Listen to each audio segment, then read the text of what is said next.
computer.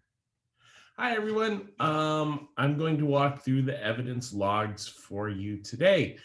Sorry, this is coming a little late. I meant to do it earlier in the week, but during the week, things are always so hectic. So I try to have everything uploaded and stuff for you over the weekend.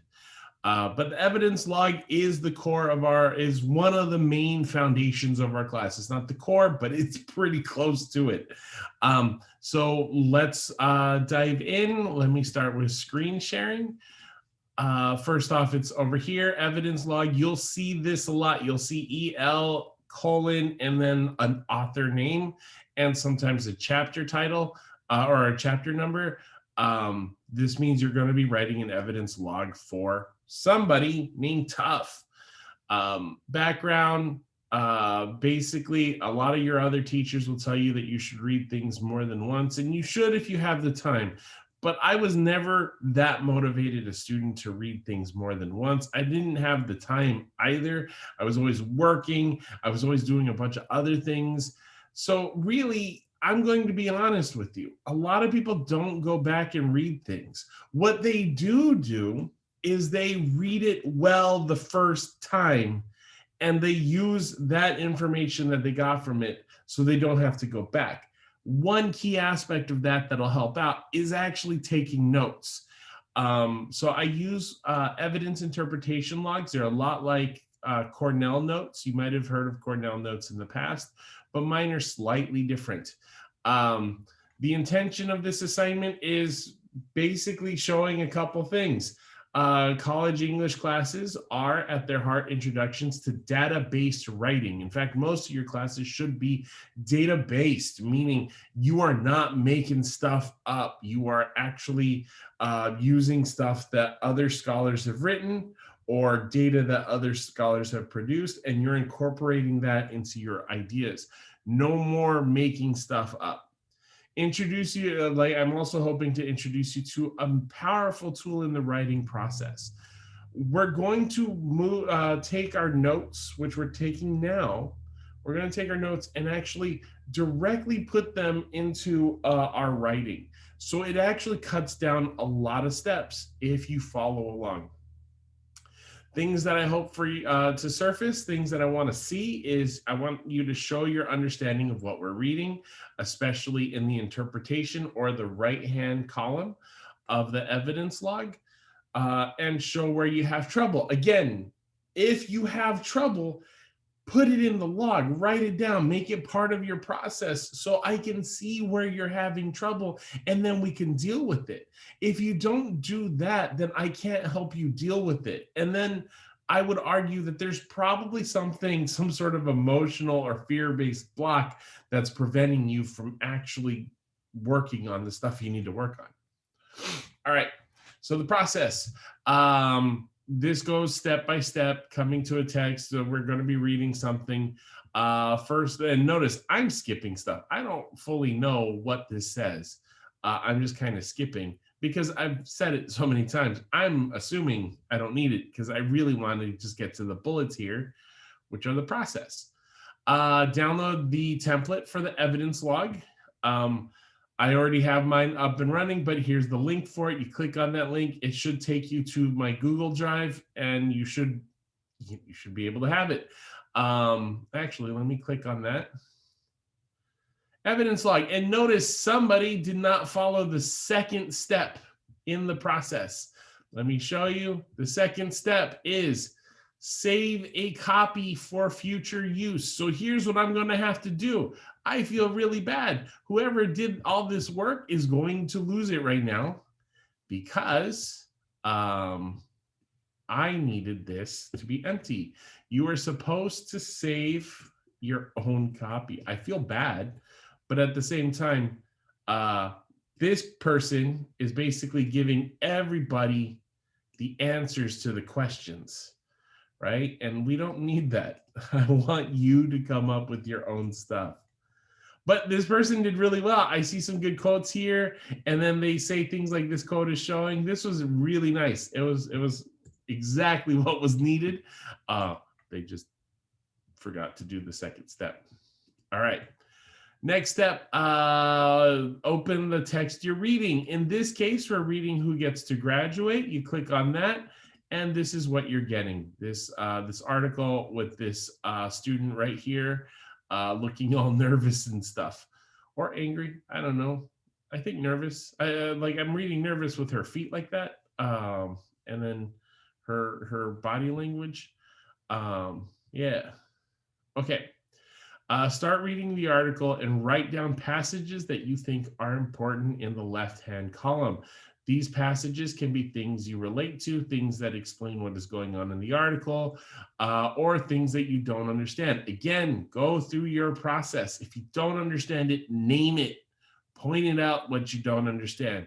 If you skip around, point out what you skipped, like if it's important or not. Go through all of that stuff just in case you're having issues trying to understand it, or if you think it's important. Your evidence should include the point that you're looking for, which are places where the author answers the questions. Our essays are all going to be about why do students fail and what can schools help them do to succeed. That's it, over and over and over again. Those are the answers to those questions, or those are the questions we're trying to answer. Write your reaction in the passages you wrote the evidence column in your right-hand side. So your reaction is going to go in the interpretation side. Your interpretation should include what you think they are trying to say, questions that you have, or connections. Okay, so here's what I'm going to do right now is I'm going to be jumping from screen to screen.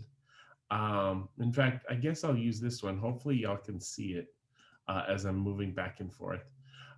So I'm going to start reading the article. I'll read the first part, and there's a reason why I have no problem with this, doing it with you, is because, well, I'll explain it in a second. For as long as she can remember, Vanessa Brewer had her mind set on going to college. The image of herself as a college student appealed to her, independent, intelligent, a young woman full of potential. I would actually copy this. This sounds good. And more of that, it was a chance to rewrite history. Let me just keep going. When her mother, Vanessa's mother, then a high-achieving high school student in a small town in Arkansas, became pregnant with Vanessa. All right, I like that. Like, there's a reason why I'm going to copy and paste this. It's not that I could necessarily use it.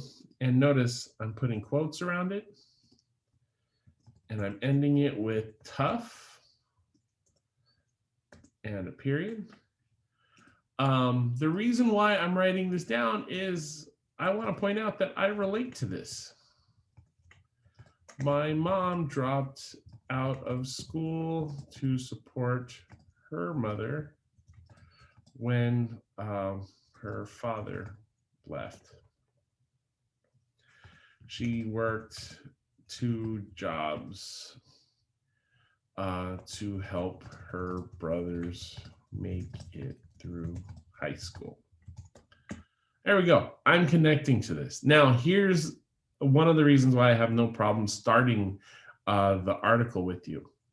Notice how I related to this, which is great. That's kind of the point. I'm going to tap into some prior knowledge right here.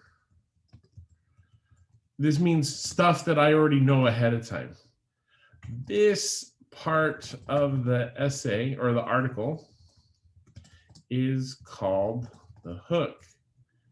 It is not important to the point of the article. The point is coming later. Oops, alter, later. I'm pointing this out because a lot of students will start quoting this Vanessa stuff, and it's cool, it's important, it's relatable, but that's not the point of the article. This article is not about Vanessa. It's about students like Vanessa, and I'll even show you where that happens. Vanessa's mom, and I'm going to show you my process. Because I've read this a couple times, and because I know how things are structured, I see Vanessa, and I automatically know this is more of Vanessa's story. And I just said Vanessa's story isn't important. So I'm going to skip this. Vanessa's mom, blah, blah, blah, blah, blah. Vanessa again, blah, blah, blah, blah, blah. I I don't need Vanessa. She's important, but she's not important. Like, she's not important to the point, and we're looking for the point. And remember, it's why do students fail? This is one student. I'm looking for students, plural, meaning more than just Vanessa. There are plenty of decent colleges in and around Dallas that Vanessa could have chosen. Oops, it's still Vanessa again in her head. So notice I'm skipping a lot. 5 months later, Vanessa's parents dropped her off at the dorm, so we're still at Vanessa. And then a month into the school year, Vanessa stumbled. Ooh, this is where things are getting interesting. But again, this is supposed to get you emotionally invested in it, not necessarily the point. We're probably getting closer to the point, but it's not there. Vanessa called home. Oh no, it's still Vanessa. Vanessa said, I died inside when she told me that. That means her mom told her something that was very emotionally weighty. Again, as much as that might be important, as much as you might connect to it, that is not the point. You want the point. Why do students, plural, fail? Not Vanessa. Not all the Vanessas in America. That'd be weird. Look at the next paragraph, though. There are thousands of students like Vanessa. Right here, the like Vanessa, meaning this is where he's going to get to the point. This is where he's saying, hey, Vanessa's not the only case here. There's a lot of them like her. There are a lot of students like Vanessa, high achieving students from low income families who desperately want to earn a 4-year degree and run into trouble along the way. This is what I'm looking for right here. This is the kind of quote that I'm looking for. Because again, it's why do students fail? In this case, he's making a connection with between high achieving students and low income families. He's getting to his point here. And then remember, put quotes around it and the last name of the author. If there was a page number, we should do that.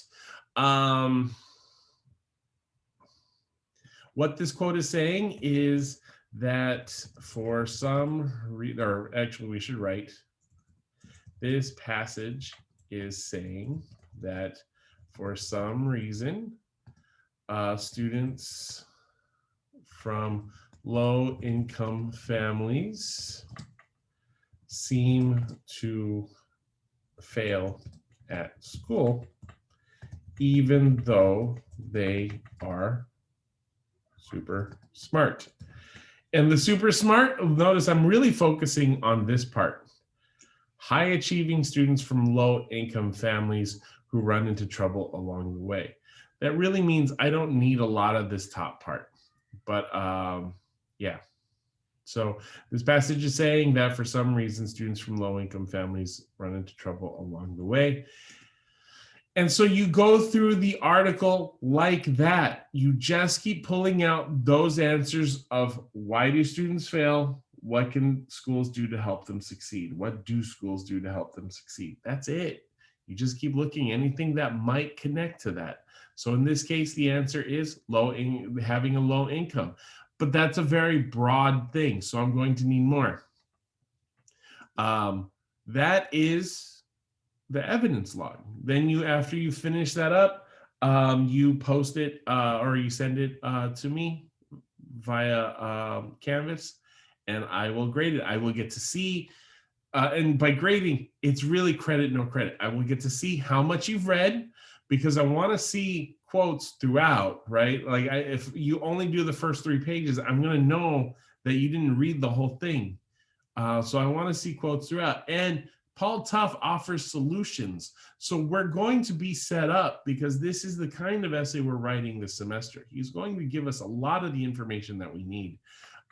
So yeah, go read it, do an evidence log of it, get used to this process, because one, like I said, we're going to be doing this throughout the semester, and 2, it will lead directly to writing paragraphs. And then you'll see, hopefully, that your notes, your reading, your notes, and your writing are all interconnected, directly interconnected if you do them right.